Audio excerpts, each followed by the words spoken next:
આપણી આસપાસ બધું જ સતત ગતિમાં છે, નહીં? પણ ક્યારે વિચાર્યું છે કે આ બધા પાછળનું કારણ શું છે? ચાલો તો આજે આપણે આ જ રહસ્યને ઉકેલવાની કોશિશ કરીએ. ખબર છે, આપણે રોજ કેટલી બધી વસ્તુઓને આમ તેમ જતી જોઈએ છીએ, પણ આપણે ભાગ્યે જ એના પર ધ્યાન આપીએ છીએ કે આ બધું થાય છે કેવી રીતે, એની પાછળનું કેમ શું છે. મતલબ, એવી તો કઈ તાકાત છે જે કોઈ ઊભેલી વસ્તુને ચલાવી દે છે, કે પછી ચાલતી વસ્તુને લોકી દે છે, કે પછી એની દિશા જ બદલી નાખે છે? ચાલો આ જ સવાલનો જવાબ શોધવાનો પ્રયત્ન કરીએ. આ સવાલોના જવાબ શોધવા માટે ચાલો ને એકદમ સીધા રમતગમતના મેદાન પર જ જઈએ અને જોઈએ કે ત્યાં શું ચાલી રહ્યું છે. હા જુઓ, ગોલકીપર, એણે જોરદાર રીતે આવતા દડાને કેવી રીતે રોકી દીધો? મતલબ કે એણે દડાની ગતિમાં એક મોટો ફેરફાર કરી દીધો, ખરું ને?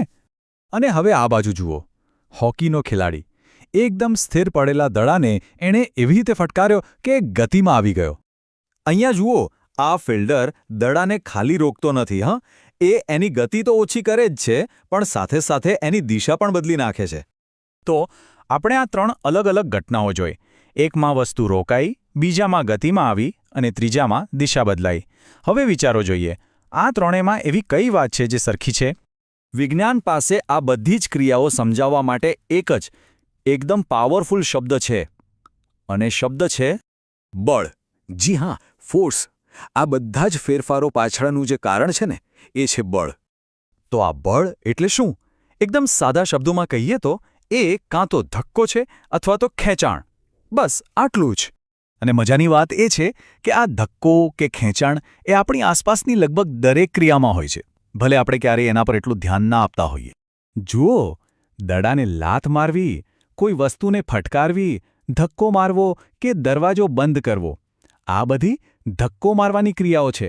અને બીજી બાજુ કોઈ વસ્તુ ઉચકવી, ઉપાડવી, દરવાજો ખોલવો, આ બધું ખેંચાણ છે. અંતે તો આ બધું બળ જ છે. પણ એક વાત યાદ રાખવા જેવી છે, બળ ક્યારેય એકલું નથી હોતું. એ હંમેશા ઓછામાં ઓછા 2 પદાર્થો વચ્ચેની આંતરક્રિયા એટલે કે ઇન્ટરેક્શનથી જ પેદા થાય છે. જેમ કે ગોલકીપરનો હાથ અને દડો, કે પછી હોકીની સ્ટીક અને દડો. તો કહેવાનો મતલબ એ જ છે કે બળ ત્યારે જ અસ્તિત્વમાં આવે છે જ્યારે 2 પદાર્થો એકબીજાના સંપર્કમાં આવે છે અથવા એકબીજા પર અસર કરે છે. આ આંતરક્રિયા ખૂબ જ જરૂરી છે. સારું, તો આપણે એ તો જોયું કે ધક્કો કે ખેંચાણ એટલે કે બળ કોઈપણ વસ્તુની ગતિ બદલી શકે છે, એને રોકી શકે છે, ચલાવી શકે છે. પણ શું બળ બીજું કંઈ પણ બદલી શકે છે? જેમ કે કોઈ વસ્તુનો આકાર?